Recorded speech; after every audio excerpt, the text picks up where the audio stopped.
Arsenal looked set to pounce in the striker market this summer. Everything pointed to a major move. And then, things went quiet. Transfer activity slowed. Big names faded from headlines.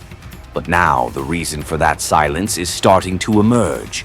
Arsenal have been quietly tracking Rodrygo Goes from Real Madrid. This isn't just a backup option. Inside the Emirates, Rodrygo is viewed as a potential game changer, an elite-level attacker worth prioritizing ahead of the more commonly linked names like Victor Gyökeres or Benjamin Šeško. According to journalist David Ornstein, Arsenal have several targets lined up this summer. A center forward remains the top priority, but the Gunners also want to strengthen their left flank, and Rodrygo is a name they're not willing to ignore, and it seems those efforts may be paying off. Reports from The Athletic claim that Real Madrid are open to selling Rodrygo as early as this summer. Under new boss Xabi Alonso, the club has softened its stance, despite Rodrygo once being seen as a long-term heir to the club's attacking legacy. Rodrygo, 24, returned from a 53-day injury layoff in Madrid's 1-1 draw against Al Hilal at the Club World Cup opener on June 18th. But since then, he's only featured for 23 minutes across 3 games. Under Alonso, the writing is on the wall. Rodrygo's place in the squad is no longer secure. Truth is, the cracks had already started to show at the tail end of last season. Rodrygo was gradually phased out under Carlo Ancelotti, and according to The Athletic, concerns began to emerge behind the scenes about his attitude in training. Some felt he lacked motivation. His representatives denied the claims, but the tension was real and visible. Rodrygo was left out of Brazil's squad for the recent matches against Ecuador and Paraguay in what was Ancelotti's first involvement with the Seleção. A snub that spoke volumes.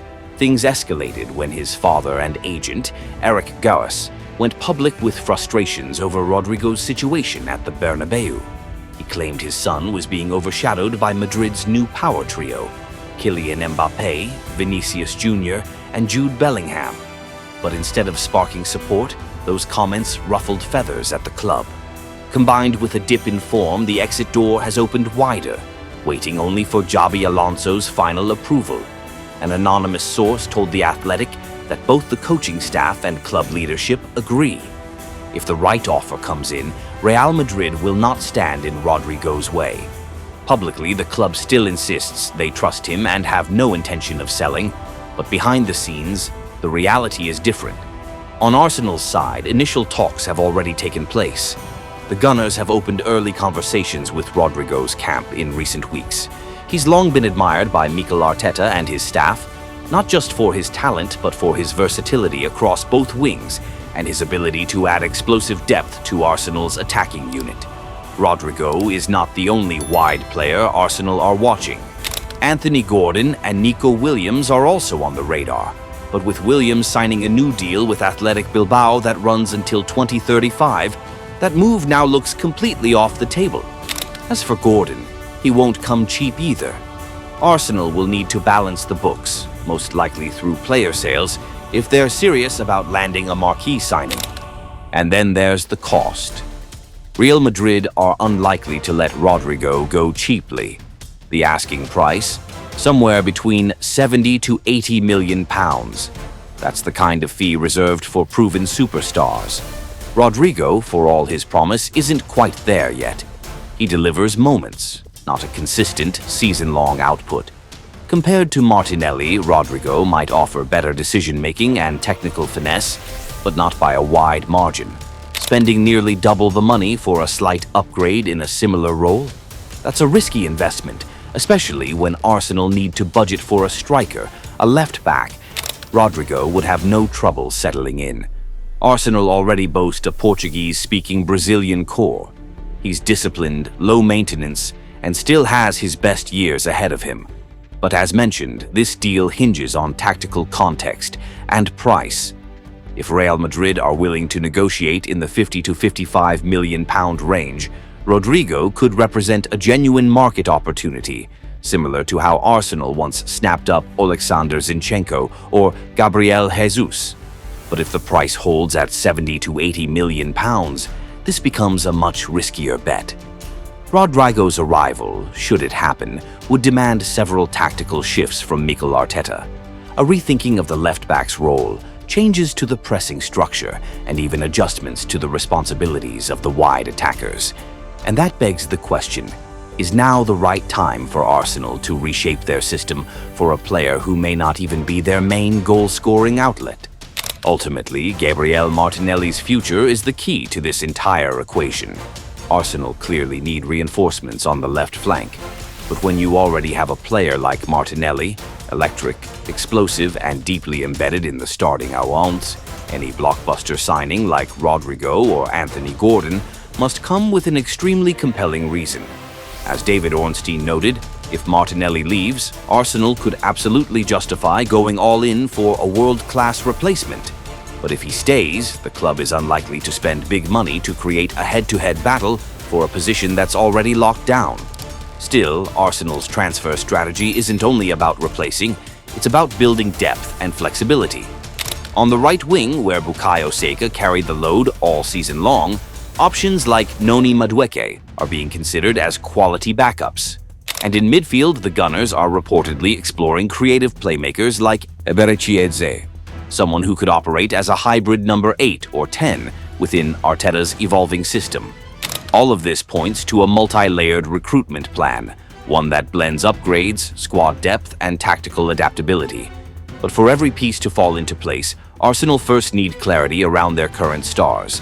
The future looks bright, and personally, I'd love to see this deal happen, because if Rodrygo does arrive, this could be one of the defining transfers of the summer.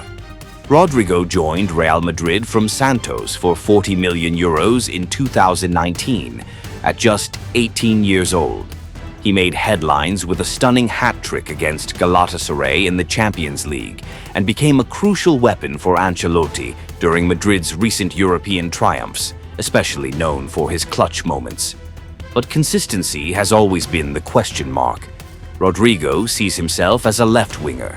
Unfortunately for him, that's the most stacked area in Madrid's squad, dominated by Vinicius and now Mbappé. Once seen as a future star at the Bernabeu, he now finds himself at a crossroads. He's undoubtedly talented, somewhere on the cusp of world class if placed in the right system. But from Arsenal's point of view, a club coming off another title race disappointment and carefully weighing every investment, Rodrygo isn't a straightforward answer. Technically, Rodrygo has all the tools to thrive under Arteta. Intelligent movement in half spaces, sharp close control, and the ability to create in tight areas. He averages over 5 ball carries per 90 minutes, comparable to, and sometimes better than, Gabriel Martinelli. His dribbling numbers are solid too, often breaking down compact low blocks, a known weakness for Arsenal in tight games. But therein lies the dilemma. Rodrygo's style overlaps heavily with Martinelli's. Both are inside forwards who cut in from the left rather than stretch wide. That means to maximize Rodrygo, Arsenal would need a left back who can offer true width and push forward consistently. And that's not something their current squad guarantees. Now that Tomiyasu is gone, Kiwior can slot in at left back, but he's not exactly an attacking threat. Oleksandr Zinchenko doesn't offer that type of width. Nuno Tavares is out of the picture, and no serious links to a new left back have surfaced. So if Arsenal want Rodrygo on the left, they'll need to either shift their system or invest in a proper fullback. Rodrygo has also been tried on the right for Real Madrid, but without much success. The Champions League knockout rounds last season were telling. He struggled to influence games from a flank that doesn't suit his instincts.